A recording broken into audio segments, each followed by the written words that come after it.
Ito ang advantage kapag naka on-grid, off-grid kayo. Down si grid namin dahil brown out dito. 6 to 6 na brown out.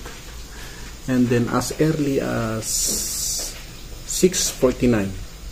So running na ito 15 minutes ago. Makikita niyo meron tayong harvest sa ating PV na 140 watts. Sinusupply niya yung load natin na wifi lang, yung modem, saka yung consumption ng ating inverter. At makikita yung battery natin 47.8, wala na. So advice ko sa inyo mga idol, pag beginners kayo, okay lang ito dahil nag-uumpisa na tayo. Pero kung kaya nyo mag-invest ng Life Po 4 battery, go ahead. Ayan. So ito for replacement na ito.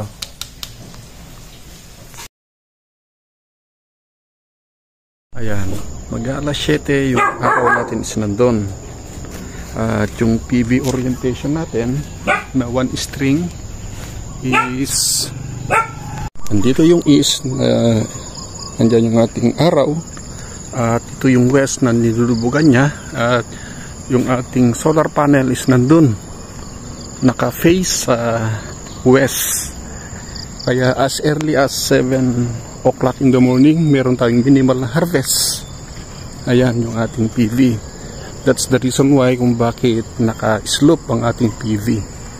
Kasi pag sinundan natin yung slope ng ating bubong, malamang mag-harvest pa lang tayo alas 9 hanggang alas 10. Ngunit dahil ganyan nga yung orientation natin, ayan, alas 7 pa lang nakaka-harvest tayo ng minimal. So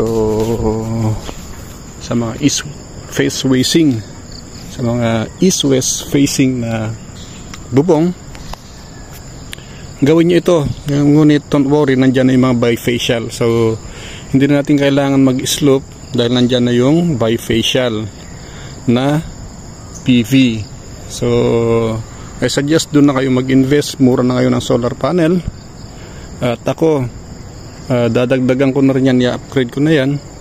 Doon ko ilalagay yung isa sa kanyang facing east, at bifacial ang ilalagay natin.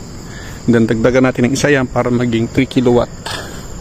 Yan, yan tayo maglalagay ng 3 kilowatt na bifacial.